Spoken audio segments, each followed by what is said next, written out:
warahmatullahi wabarakatuh. Perkenalkan, nama saya Muhammad Badar Alfonso dengan NIM C1C021113. Di sini saya akan menjelaskan tentang PPN masukan dan PPN keluaran serta pengkreditan PPN. Dosen pengampu Bapak Dr. Wirmi Eka Putra, SE, MSI, CIQNR, CRS, dan makalah ini dibuat oleh saya sendiri yaitu Muhammad Badar Alfonso. Baik, kita masuk ke materi yang pertama yaitu PPN masukan. PPN masukan ini atau juga dikenal dengan pajak masukan merupakan pajak pertambahan nilai yang dikenakan ketika pengusaha kena pajak melakukan pembelian terhadap barang atau jasa kena pajak. Adanya PPN masukan ini tidak terlepas dari tata cara umum PPN yang mengharuskan PKB melakukan pengkreditan atau pengukuran antara PPN keluar dan PPN masukan. Jika PPN masukan ternyata lebih besar dibandingkan dengan PPN keluaran, maka bisa diartikan PKP yang bersangkutan lebih banyak membayar PPN ketimbang memungut PPN. Baik, materi yang kedua yaitu tentang dasar hukum pengkreditan PPN masukan. Dasar hukum dari kegiatan ini adalah UU nomor 42 tahun 2009 tentang PPN dan pajak penjualan atas barang mewah atau biasa juga disebut UU PPN dan PPNBM, dan dasar hukum utamanya adalah pasal 9 ayat 2 yang menyebutkan bahwa PPN masukan dalam suatu masa pajak dikreditkan dengan PPN keluaran pada masa pajak yang sama. Pasal 9 UU PPN dan PPNBM secara keseluruhan mengatur mengenai perilaku PPN masukan mulai dari perilaku kreditan standar dalam arti PPN masuk bagi PKP pada umumnya hingga perlakuan khusus bagi PKP dan PPN masukan memenuhi kriteria tertentu.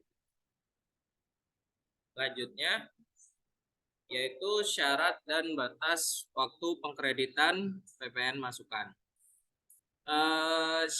Syarat-syaratnya yaitu ada dua, yaitu tercantum dalam faktur pajak lengkap atau dokumen tertentu yang diperlakukan sama dengan faktur pajak.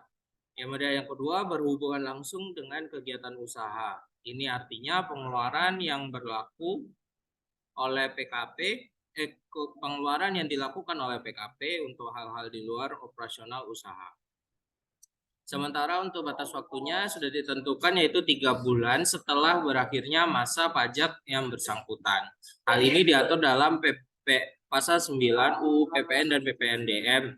Secara spesifik menyebutkan bahwa pajak masukan yang dapat dikreditkan tetapi belum dikreditkan dengan pajak keluar pada masa pajak yang sama dapat dikreditkan pada masa pajak berikutnya paling lama 3 bulan setelah berakhirnya masa pajak yang bersangkutan, sepanjang belum dibebankan sebagai biaya dan belum dilakukan pemeriksaan.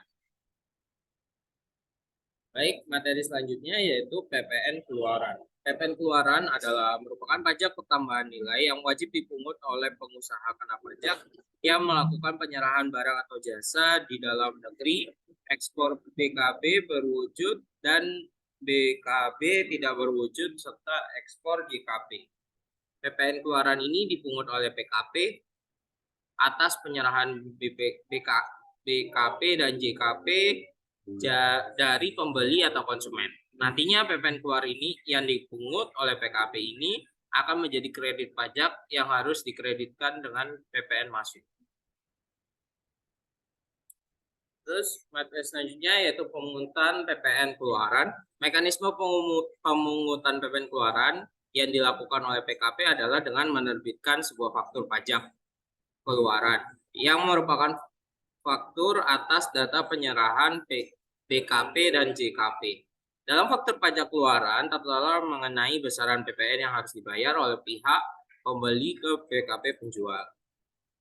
Pembuatan faktur pajak keluaran dengan tujuan pelaporan PPN ini idealnya dilakukan pada saat transaksi. Artinya terjadinya transaksi PKP penjual idealnya segera membuat faktur pajak keluaran yang segera disampaikan kepada pembeli. Contoh faktur pajaknya bisa dilihat di gambar sebelah. Terus materi selanjutnya yaitu pelaporan PPN pengeluaran. PPN keluaran saat ini harus dilakukan lewat faktur penjualan, faktur pajak elektronik atau e-faktur. Untuk data faktur pajak keluar mutlak diperlukan terlebih dahulu data jatah NSFP yang telah di-entry pada menu referensi. Dalam aplikasi faktur, PKP yang hendak melaporkan PPN keluar juga harus memperhatikan kode transaksi. Kode ini disesuaikan dengan transaksi yang akan dilakukan, apakah transaksi umum atau transaksi berdana pemerintah ataupun yang lainnya. PPN keluaran yang dilaporkan dengan membuat faktur pajak keluaran ini harus diunggah terlebih dahulu untuk memperoleh status approval atau sukses. Setelah itu, faktur baru dapat disampaikan kepada lawan transaksi. PPN keluaran ini juga dilaporkan oleh PKP pada saat pelaporan surat pemberitahuan masa pajak PPN. Laporan PPN keluaran ini dilakukan dengan menggunakan formulir 1111A1 yang merupakan daftar ekspor BKP berwujud, BKP tidak berwujud atau JKP. Selain itu, PKP juga mengisi formulir 111A2 pada SPT masa PPN yang merupakan daftar pajak keluaran atas penyerahan dalam bentuk. Itu selanjutnya adalah pengkreditan PPN. Pembeli barang kena pajak, penerima jasa kena pajak, pengimpor barang kena pajak, pihak yang memanfaatkan barang kena pajak tidak berwujud dari luar negeri, luar daerah pabean, atau pihak yang memanfaatkan jasa kena pajak dari luar daerah pabean wajib membayarkan pajak pertambahan nilai dan berhak bukti pemungutan pajak. Pajak pertambahan nilai yang harus dibayar tersebut merupakan masukan bagi pembeli barang kena pajak, penerima jasa kena pajak, pengimpor barang kena pajak, pihak yang memanfaatkan barang kena pajak tidak berwujud dari luar daerah pabean atau pihak yang memanfaatkan jasa kena pajak dari luar daerah pabean yang berstatus sebagai pengusaha kena pajak. Apabila dalam suatu masa pajak, pajak keluaran lebih besar daripada pajak masukan yang dapat dikreditkan, maka selisihnya merupakan PPN yang harus disetorkan oleh PKP ke kas negara paling lama akhir bulan berikutnya setelah masa pajak berakhir dan sebelum surat pemberitahuan masa PPN disampaikan. Sedangkan apabila suatu masa pajak masukan yang dapat dikreditkan lebih besar daripada pajak keluarnya, maka selisihnya merupakan kelebihan pajak yang data dimintakan kembali atau restitusi atau dikompensasikan pada masa pajak berikutnya. Sekian materi dari saya, lebih kurang saya akhiri. Wabillahi taufiq wal hidayah. Wassalamualaikum warahmatullahi wabarakatuh.